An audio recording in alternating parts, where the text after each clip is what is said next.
श्री कृष्ण का मूसल से बांधा जाना। माता यशोदा ने लकड़ी रूपी अभिमान का त्याग किया, साधन रहित हुई तो कन्हैया पकड़ा गया। व्यवहार में, भक्ति में दैन्य भाव की आवश्यकता है। जब तक जीव अहंता ममता को छोड़ता नहीं है तब तक भगवान मिल नहीं पाते।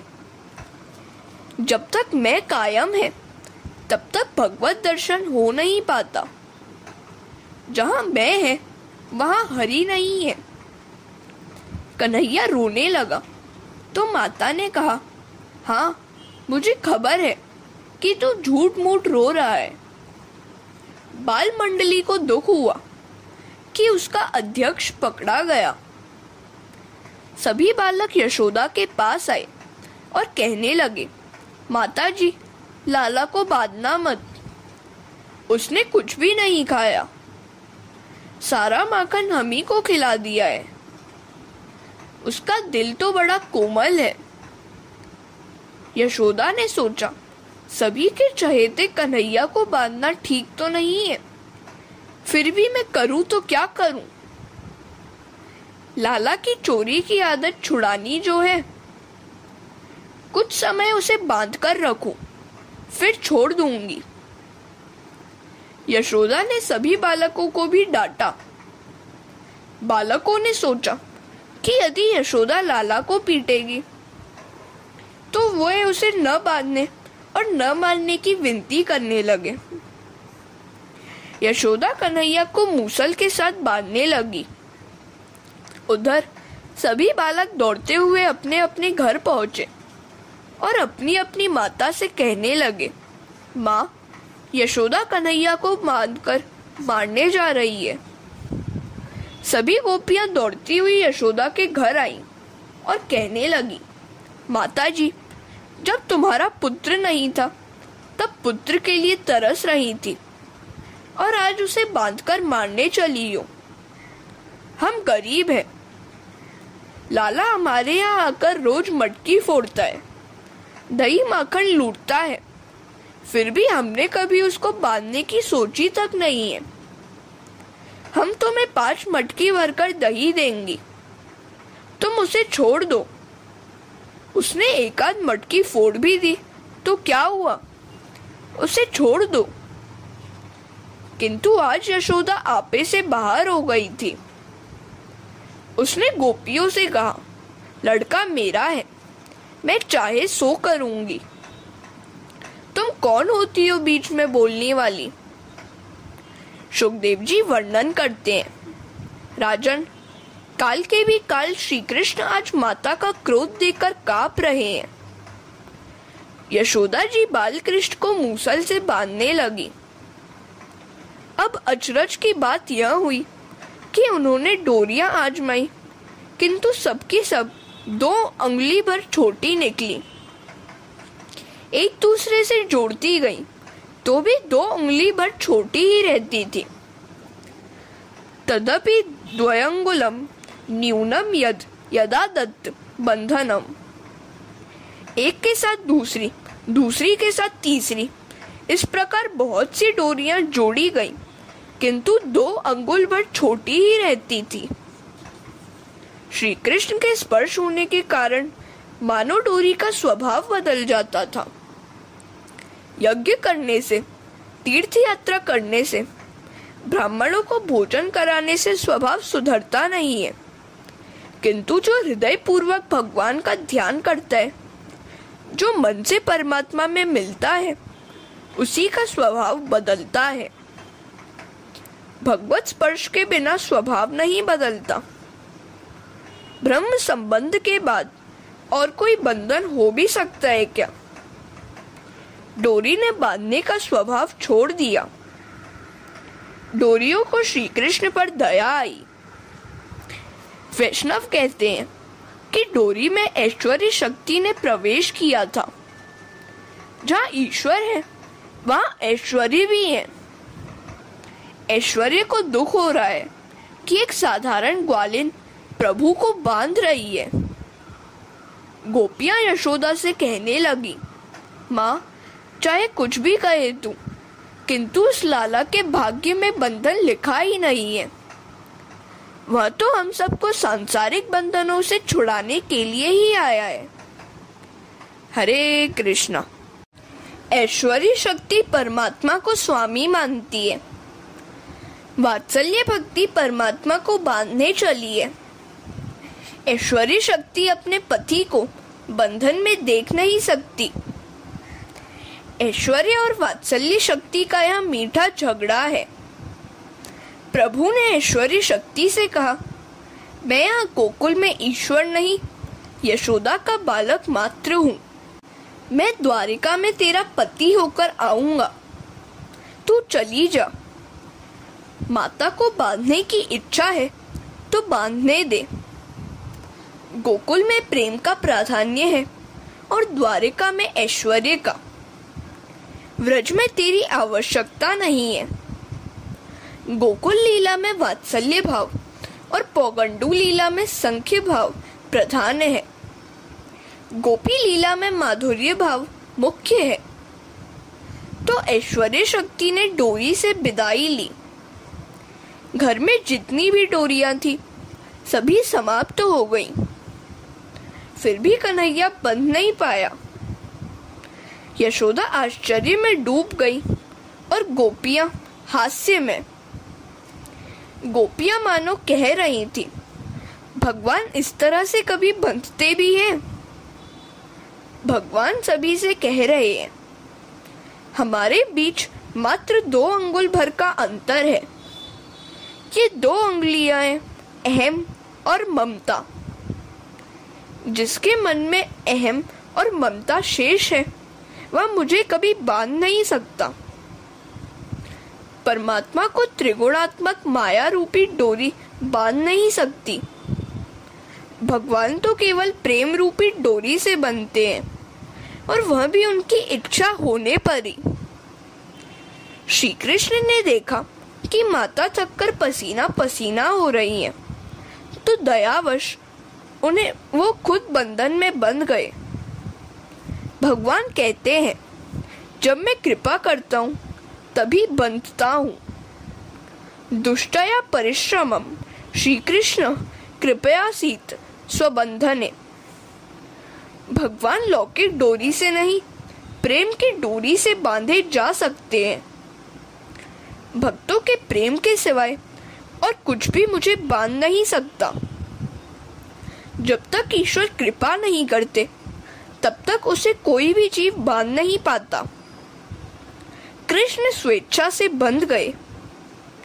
जीव अपने स्वार्थ के हेतु विविध बंधनों में फंसता रहता है। परमात्मा ने निष्प्रह होने पर भी आज बंधन को स्वीकार किया। ज्ञान और योग नहीं, शुद्ध प्रेम लक्ष्मण भक्ति ही ईश्वर को बांध पाती है। जब भगवान बंधते हैं तब जीव बंधन मुक्त हो जाता है, उसका उद्धार हो जाता है। ईश्वर जब तक प्रेम डोर से बंध नहीं पाते तब तक जीव की माया का बंधन छूट नहीं पाता। ईश्वर को उनके पेट पर से बांधा गया, सो उनका नाम दामोदर पड़ गया। दामोदर भगवान की जय। जब तक परमात्मा को प्रेम से बांधा न जाए तब तक संसार का बंधन बना रहता है। जो ईश्वर को बांध सकोगे तो जन्म मृत्यु के बंधन से छुटकारा होगा। जो ईश्वर को बांध सकता है वह स्वयं छूट जाता है। ईश्वर सर्वश्रेष्ठ क्यों है? कारण यह है कि वे अपना कोई आग्रह या ममता नहीं रखते। जीव आग्रही होता है, ईश्वर अनाग्रही। जीव दुराग्रही है, अपनी जिद छोड़ता ही नहीं है। जीव यदि अनाग्रही बन सके तो वह ईश्वर बन सकता है। हरे कृष्णा। भगवान भक्तों के आग्रह के आगे झुक जाते हैं। भक्तों के आग्रह का वे आदर करते हैं। जीव अपना आग्रह गले से चिपकाए रखता है। माता के परिश्रम को देखकर कन्हैया बंध गया। इस प्रकार उन्होंने बताया कि वे भक्ति के अधीन है। ईश्वर ने अपना आग्रह छोड़ दिया। भीष्म पितामह की प्रतिज्ञा को पूर्ण करने के हेतु श्री कृष्ण ने अपनी प्रतिज्ञा भंग करके शास्त्र धारण किए थे। वे हाथों में चक्र लेकर भीष्म पितामह को मारने को दौड़े। इस दृश्य को देखकर भीष्म ने भाव विभोर होकर धनुष बाण फेंक दिए और बोल उठे, वाह मेरे प्रभु, धन्य है। मेरी प्रतिज्ञा को सत्य करने के लिए आपने अपनी प्रतिज्ञा भंग कर दी। पूर्ण प्रेम के बिना परमात्मा बंध नहीं पाते। मनुष्य का प्रेम कई हिस्सों में बटा हुआ होता है। वह पत्नी, संतान, धन, संपत्ति, बनाव श्रृंगार सभी से प्रेम करता है। यदि वह अपना सारा प्रेम भगवान को ही दे तो भगवान बन सकते हैं। दामोदर लीला के द्वारा भगवान बतलाते हैं कि जब तक जीव ममता और अहम छोड़ता नहीं है तब तक 2 अंगुल भर अंतर बना ही रहता है। इस प्रकार वे जीव को मिल नहीं पाएंगे। बालकृष्ण ने दयावश सोचा कि यदि मुझे बांधने से माता प्रसन्न हो रही हो तो भले मुझे बांध ले। बालकृष्ण बंध गए और यशोदा की इच्छा पूरी हुई। परमात्मा को ज्ञानी पुरुष बांध सकता है और भक्त प्रेम से बांध सकता है। बिल्व मंगल जैसे भक्त भगवान को हृदय में बंद कर देते हैं। अंधे बिल्व मंगल चलते चलते मार्ग में एक गड्ढे में फिसल पड़े। श्री कृष्ण ने गोप बालक का रूप धारण कर उनको अपना हाथ पकड़ाकर बाहर निकाला।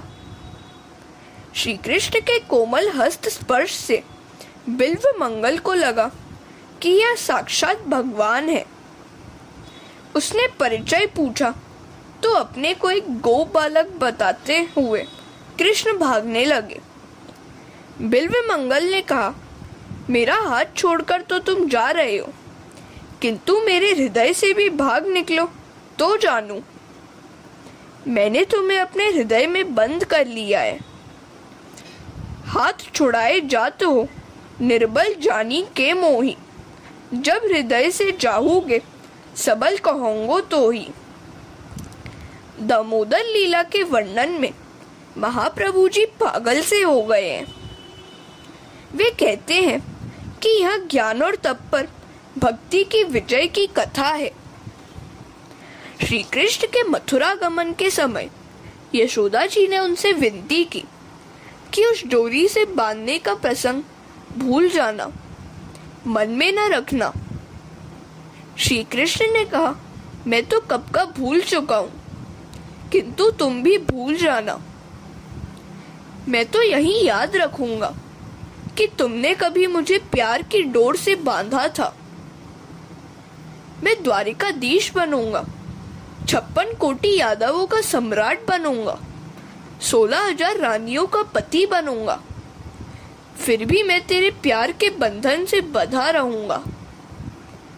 तेरे सिवा मुझे और कौन बांध सकता है? मुझे और कोई भी बांध नहीं पाएगा। मैं किसी और का नहीं, 16,000 रानियों का नहीं, केवल तेरा हूं। तेरे प्रेम के बंधन को मैं सदा याद रखूंगा। तेरा प्रेम मैं कभी भूल नहीं सकता। हरे कृष्णा। इस चरित्र में यशोदा की विजय है। ज्ञान तपश्चर्या नहीं, भक्ति की विजय है। अपने तप के प्रभाव से ज्ञानी जन परमात्मा का दर्शन तो पा लेते हैं, किंतु उन्हें बांध नहीं पाते। तपस्वी भगवान को पहचान सकते हैं, बांध नहीं सकते। मात्र विशुद्ध भक्ति ही उनको बांध सकती है। इसीलिए तो भगवान कहते हैं, मैं मुक्ति तो देता हूं, किंतु भक्ति नहीं देता। यदि भक्ति दान करूं तो मुझे ही बंधना पड़ेगा। एक बार भक्त दामाजी कर न चुका सके तो यवन सैनिक उनको बांधकर राज दरबार में ले जाने लगे।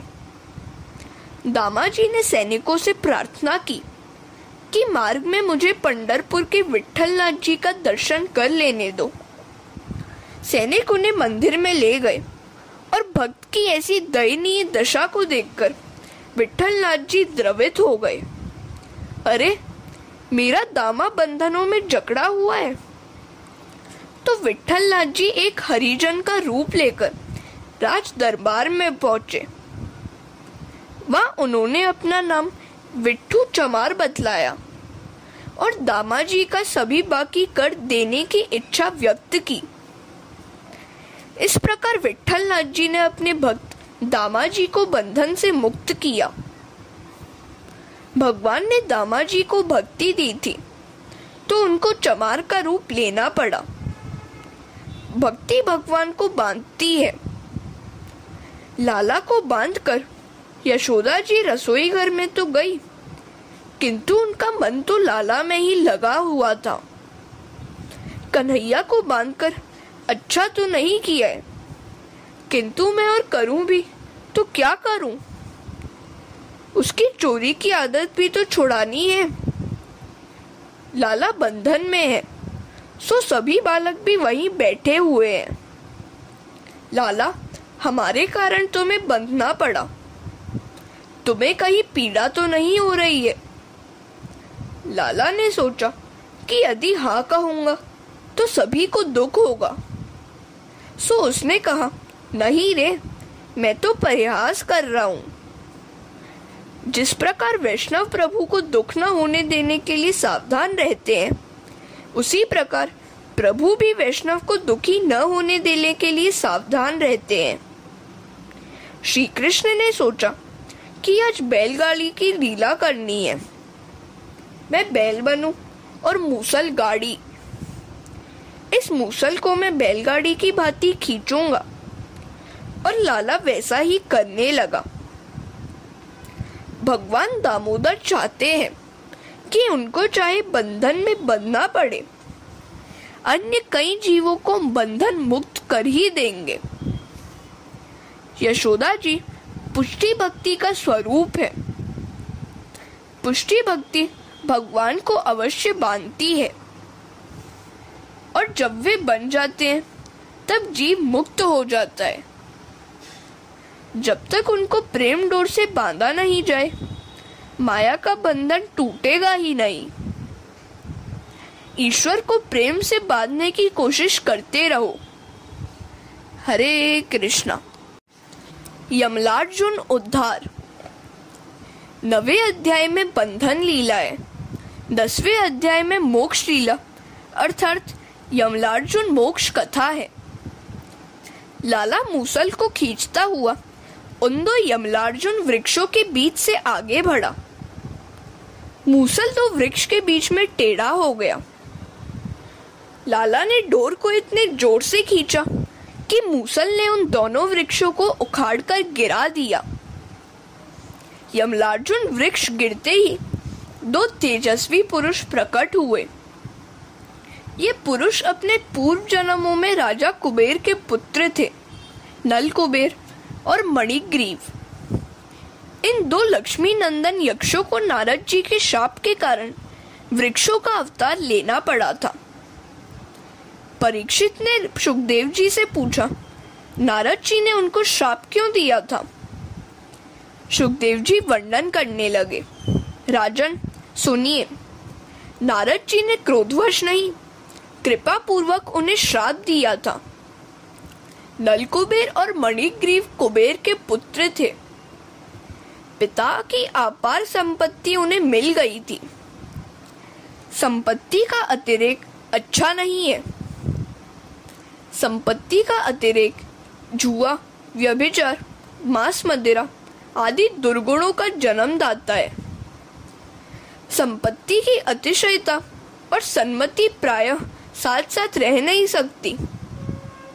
संपत्ति का अतिरेक होने पर लोग तामस आहार, मदिरापान, व्यभिचार आदि दुर्गुणों में फंस जाते हैं और सद्वर्तन का उच्छेद सा हो जाता है। पति पत्नी का संबंध केवल काम सुख के लिए नहीं, धर्माचरण के लिए भी है। सुशीला पत्नी अपने पति को पापाचार करने से रोकती है।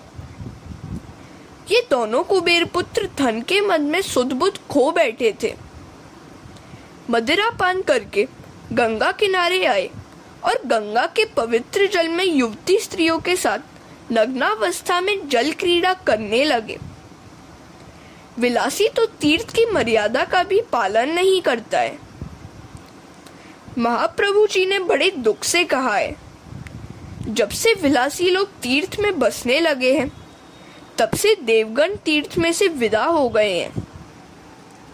गंगादि तीर्थ वर्येषु दुष्ट रेवा वृते श्वेह तिरोहिता देवेषु कृष्ण एवं गतिर्मम। अब देवर्षि नारद जी वहीं से जा रहे थे तो उनको ऐसा दृश्य देखकर दुख हुआ। नारद जी को देखकर भी उन्होंने अपने शरीर को नहीं ढका। नारद जी ने सोचा, इतना सुंदर शरीर मिला है, फिर भी ये उसका दुरुपयोग ही कर रहे हैं। यह शरीर भगवान का है, भगवान ही की सेवा करने के लिए जीव को दिया गया है। नारद जी कहते हैं, इस शरीर के अंत में क्या दशा होगी? या तो इसे पशु पक्षी खा जाएंगे या फिर यह खाक का ढेर बन जाएगा। संपत्ति के मद में लोग अपने शरीर को अजरामर बांधने लगते हैं और अन्य लोगों तथा प्राणियों को सताने लगते हैं। यह शरीर किसका है? इस पर किसका अधिकार है? क्या यह माता का है? क्या पिता का है?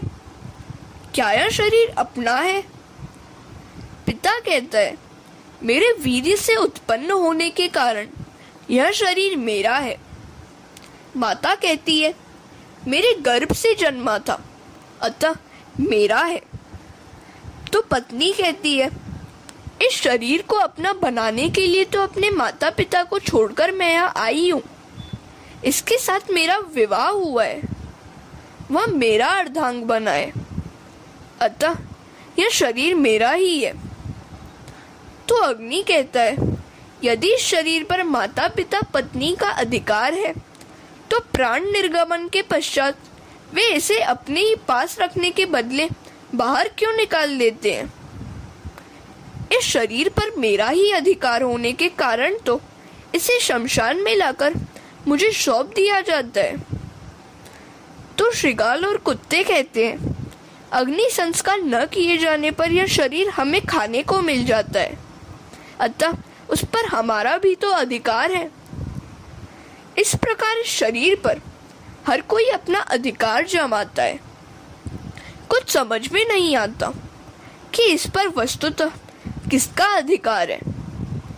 लेकिन प्रभु कहते हैं, यह शरीर किसी का भी नहीं है, मैंने ही तो जीव को दिया है। यह शरीर मेरा है क्योंकि मैंने कृपा करके दिया है। हरे कृष्णा। यह मानव शरीर आपने अत्यंत कृपा करके संसार के मानवों को दिया है। जो मनुष्य इसे प्राप्त करने के बाद अपनी इंद्रियों को नियंत्रण में नहीं रखता है तथा आपके चरणों की शरण नहीं लेता है, उसका जीवन अत्यंत शोचनीय है। वह स्वयं अपने आप को धोखा दे रहा है। यह शरीर सांसारिक सुखोपभोग के लिए नहीं दिया गया है। श्री रामचरितमानस में कहा गया है, आकर 4,84,84 जोनी भ्रमत यह जीव अविनाशी, कबहू करी करुणा नर देही, देत ईश बिनु हेतु सनेही, नर तनु भव वारिधि कहूँ बुएरो, सन्मुख मरुत अनुग्रह मेरो, जो न तरे भवसागर नर समाज अस्पाई, सोकृत निंदक मंदमती आत्मा हन गति जाई। 100 रुपए का नोट यदि फट भी जाए और तेल के दाग वाला हो गया हो किंतु उसका नंबर ठीक हो तो उसे कोई फेंक नहीं देता है। इसी प्रकार यह शरीर मैला होने पर भी उसका नंबर तो ठीक ही रहता है। इसी शरीर से तो भगवान का जाप किया जाता है। भगवान के जाप का आनंद मात्र मनुष्य ही को तो मिल सकता है। कुत्ता बिल्ली भजन नहीं कर सकते। पशुओं को अपने ही शरीर का, अपने ही स्वरूप का जो भान नहीं है, तो भगवान के स्वरूप की जानकारी वे कैसे पा सकते हैं? केवल मनुष्य ही भगवान के स्वरूप को जान सकता है। इस अनित्य शरीर से भी नित्य परमेश्वर को प्राप्त किया जा सकता है। यह शरीर परमात्मा के कार्य के लिए पर प्रभु की कृपा से ही मिला है। मदांत लोग इस बात को या तो जानते ही नहीं है या भूल जाते हैं। उन कुबेर पुत्रों की हीन दशा देखकर नारद जी को दया आई। उनको सन्मार्ग पर ले जाने के लिए उन्होंने उनको श्राप दिया। इस शरीर का उपयोग मात्र भोग विलास के लिए करने वाला व्यक्ति अगले जन्म में वृक्ष बनता है। भोग ऐसे तो ना किया जाए कि शरीर रोगी हो जाए। भोग इंद्रियों को रोगी बनाने के लिए नहीं, उन्हें प्रसन्न करने के लिए है। समय और संपत्ति का उपयोग मात्र भोग विलास में करने वाला व्यक्ति अगले अवतार में वृक्ष बनता है। पापी को वृक्ष का जन्म मिलता है। वृक्ष जड़ नहीं है, यह तो पाप योनि है। वृक्ष को 6 ऋतुओं के भांति भांति के प्रहार सहने पड़ते हैं। नारद जी ने श्राप दिया। ये दोनों यक्ष संपत्ति के कारण मदांत, स्त्रीभोगी, विलासी हो गए हैं, सो स्थावरपन प्राप्त करने योग्य हुए हैं। तो ऐसे भोगियों को वृक्ष का जन्म मिले। श्राप सुनते ही नलकुबेर और मणिग्रीव पछताने लगे। वे नारद जी की शरण में आए। क्षमा करें मुनिवर, क्षमा करें। नारद जी ने कृपा करके उन दोनों को गोकुल में वृक्षावतार दिया। नंद बाबा के आंगन में तुम दोनों का जन्म होगा और कन्हैया का चरण स्पर्श तुम्हारा उद्धार करेगा। वह श्राप था या आशीर्वाद? हरे कृष्णा। उद्धव जैसे साधु जन तो वृंदावन में वृक्ष के रूप में जन्म लेना चाहते हैं। विषय भोग में रमण रहने वाले को अगले जन्म में वृक्ष का अवतार लेना पड़ता है। नारद जी ने श्राप तो दिया, किंतु संतों का क्रोध, संतों का श्राप भी हमेशा आशीर्वाद सा ही होता है। गोकुल में वृक्षों का अवतार लेने की अभिलाषा तो महान ऋषियों की भी होती है। उद्धव जी कहते हैं, आसामहो चरण रेणु जुषामहम स्या वृंदावने किमपि गुल्मलता शुधिनाम या दुस्त्यजम स्वजन मार्य पथम च हित्वा भजुर मुकुंद पदवीम श्रुति भिर्वि मृग्याम। अहो, अत्याज्य स्वजन और आर्य मार्ग का त्याग करके वेदों के लिए भी खोजने योग्य श्री कृष्ण की पदवी इन गोपियों ने पाई है। ऐसी गोपियों की चरण रज से लाभान्वित वृक्ष राशि, लता, औषधि आदि किसी भी रूप में वृंदावन में मेरा जन्म हो, ऐसी मेरी प्रार्थना है। श्री कृष्ण का चरण स्पर्श पाते ही नलकुबेर और मणिग्रीव ने अपना मूल स्वरूप प्राप्त किया। दोनों वृक्षों का उद्धार हुआ।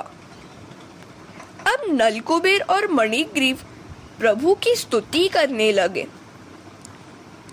वाणी गुणानुकथने श्रवणो कथायाम हस्तो च कर्मसु मनस्तव पादर्योनः स्मृत्याम शिरस्तव निवास जगत प्रणामे दृष्टि सताम दर्शनेस्तु भवत्तनूनाम।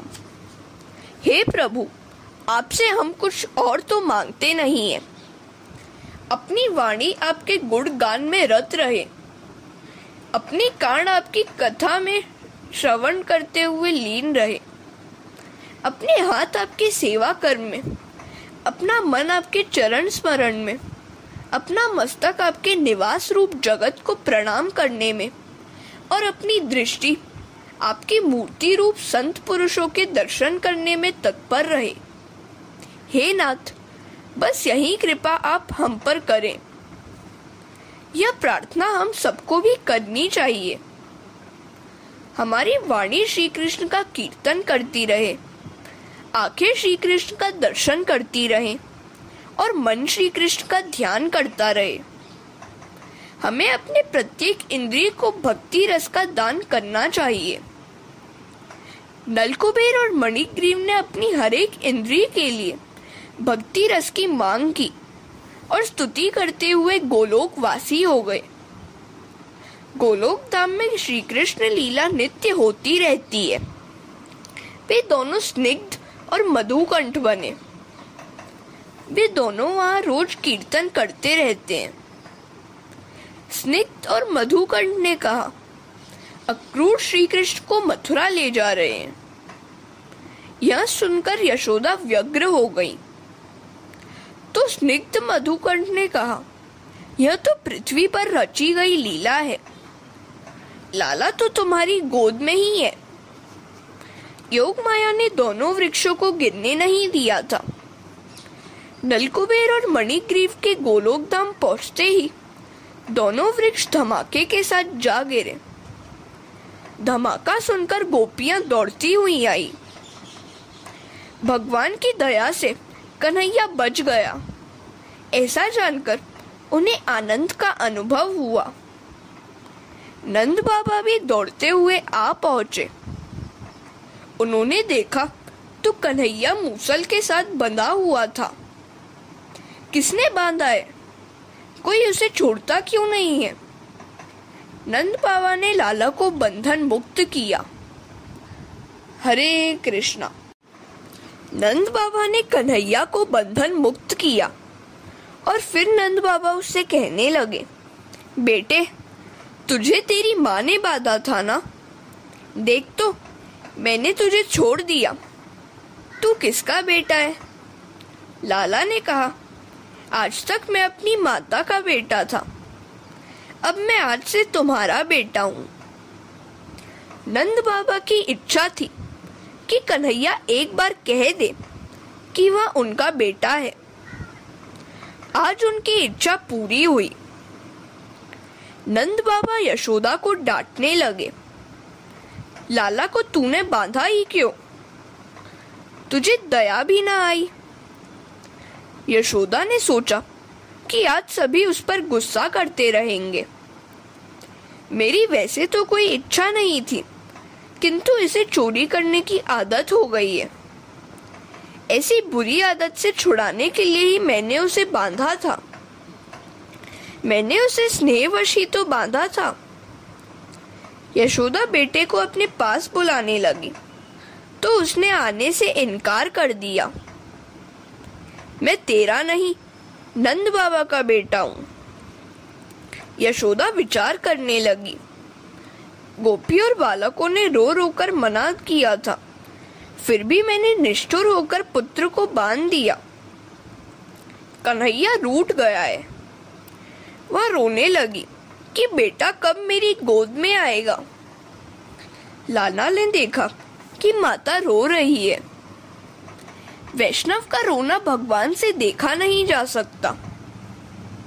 श्री कृष्ण सा प्रेम और कोई नहीं कर सकता। श्री कृष्ण के लिए जो एकांत रुदन करता है, उससे वे आ मिलते हैं। माता का रोना लाला से देखा नहीं गया। वह दौड़ता हुआ माता की गोद में आया और पीतांबर से माता के आंसू पूछने लगा, मेरा बेटा कितना सयाना है। मैंने तुझे बांधकर अच्छा नहीं किया था।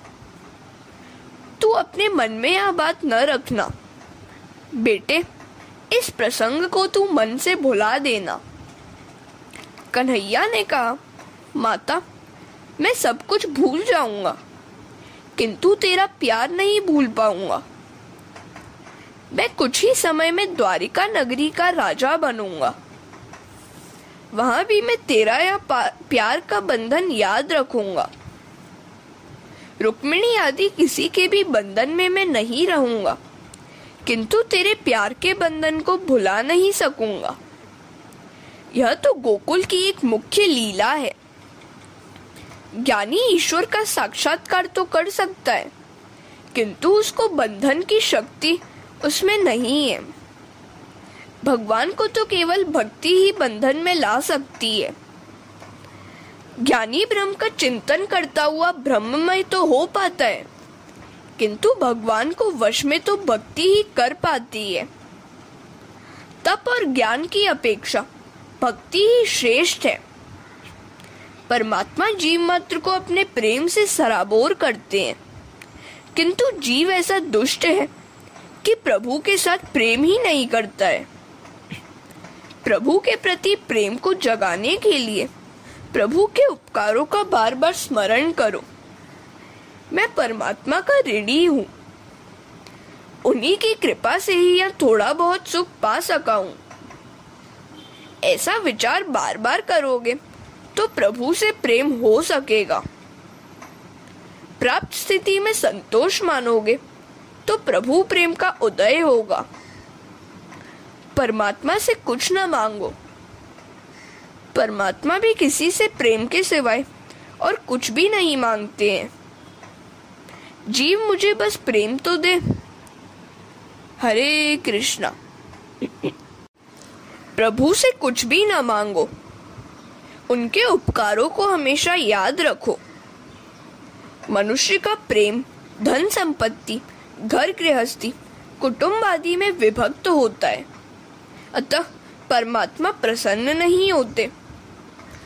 लोग भगवान को प्रणाम करते समय भगवान का नहीं, अपने वस्त्रों का ही विशेष ध्यान रखते हैं।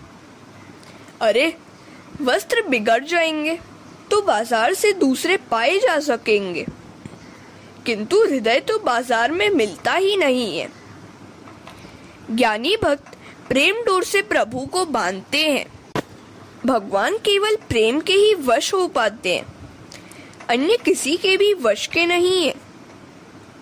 भागवत में हास्य, करुण, श्रृंगार, वीर आदि सभी रस तो हैं ही।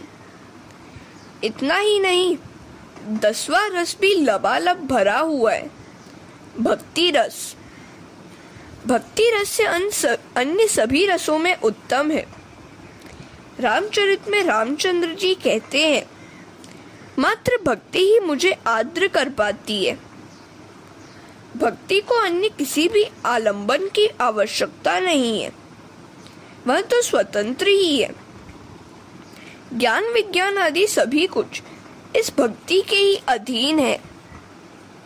जाते बेगी द्रवों में भाई, सो मम भगति भगत सुखदाई। सो सुतंत्र अवलंब न आना, ते ही अधीन ज्ञान विज्ञाना। ऐसी है भक्ति की महिमा। ज्ञानी माया के आवरण युक्त ब्रह्म का दर्शन करते हैं। ज्ञानी को कीर्ति आदि की चाह होती है। निरावृत आवरण रहित ब्रह्म का साक्षात्कार तो केवल गोपियों ने ही किया है। जब तक जीव निर्दोष नहीं हो पाता, तब तक ईश्वर का दर्शन पा नहीं सकता। साधु बनने की नहीं, सरल होने की आवश्यकता है। अंदर के विकारों को दूर करना ही होगा। दोनों वृक्षों का तो उद्धार हुआ, किंतु उस मूसल का उद्धार क्यों न हुआ? श्री कृष्ण दोनों वृक्षों के बीच में से उस पार निकल गए थे, जबकि मूसल तो टेढ़ा होकर उस ओर ही रह गया था। प्रभु ने वृक्षों के अंदर प्रवेश किया, सो उनका उद्धार हो गया। जिसके अंतर्देश में भगवान का प्रवेश होता है, उसका उद्धार होता है। यदि वे हमारे अंतर में आएंगे तो हमारा भी उद्धार हो जाएगा।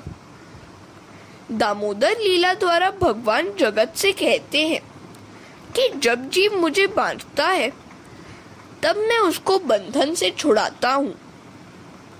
सुखदेव जी वर्णन कर रहे हैं, कई बार गोपियां यशोदा के घर आकर कन्हैया को अपने घर ले जाने को कहती थी, कन्हैया कहता, मतलब गोपी कहती, तू मेरे घर आएगा? तो कन्हैया पूछता, तुम्हारे घर तो आऊं, किंतु तुम मुझे क्या दोगी? तो गोपियां पूछती, क्या चाहिए तुझे? कन्हैया बस माखन की कहता, कितनी दोगी? गोपियां पूछती, कितना चाहिए तुझे? तो कन्हैया अपनी दोनों बाहें फैलाकर कहता, इतना। तो गोपी उससे पूछती, इतना सारा माखन तू कैसे खा सकेगा?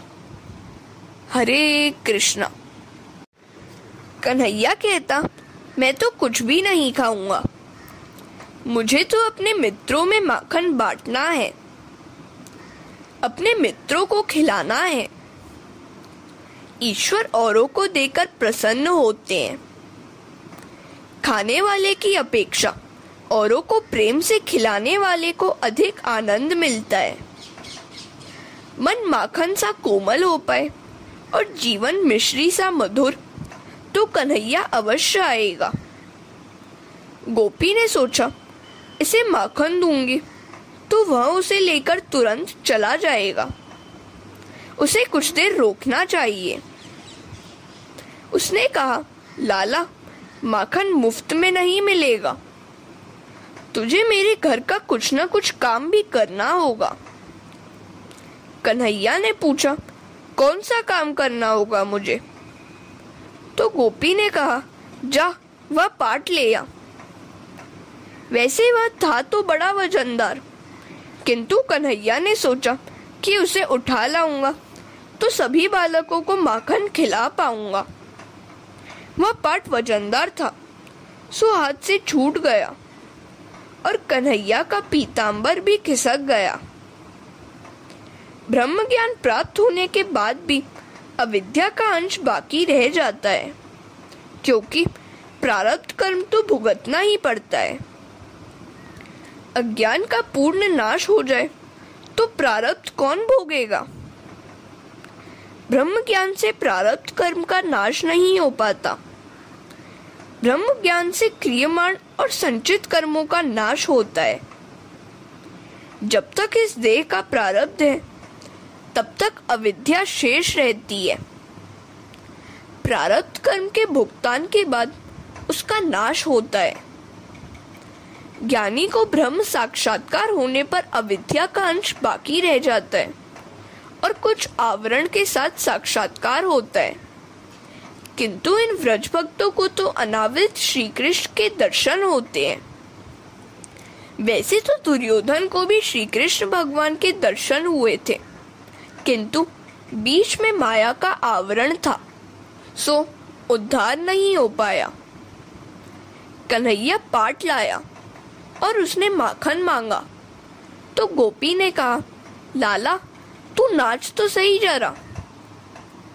माखन के लोभ से कन्हैया नाचने लगा। जगत को नचाने वाला नटवर गोपी के प्रेम के वशीभूत होकर स्वयं नाच रहा है। कवि रसखान कहते हैं, शेष महेश गणेश दिनेश सुरसेहु जाहि निरंतर गावे, जाहि अनादि अनंत अखंड अच्छेद अभेद सुवेद बतावे। नारद से शुक व्यास रटे पची हारे तऊ पुनि पार न पावे। ताही अहीर की छोरियां छचिया भरी छाछ पे नाच नचावे। गोपियों के प्रेम से बंधे हुए श्री कृष्ण उनके घरों का काम कर रहे हैं। गोपियों के सिर पर पानी की गगरिया चढ़ाते हैं, सामान इधर उधर करने में मदद करते हैं, उनके मनोरंजन के लिए नाचते भी हैं। व्रज की इस लीला में ज्ञान वैराग्य नहीं, प्रेम भाव ही मुख्य है। हरे कृष्णा।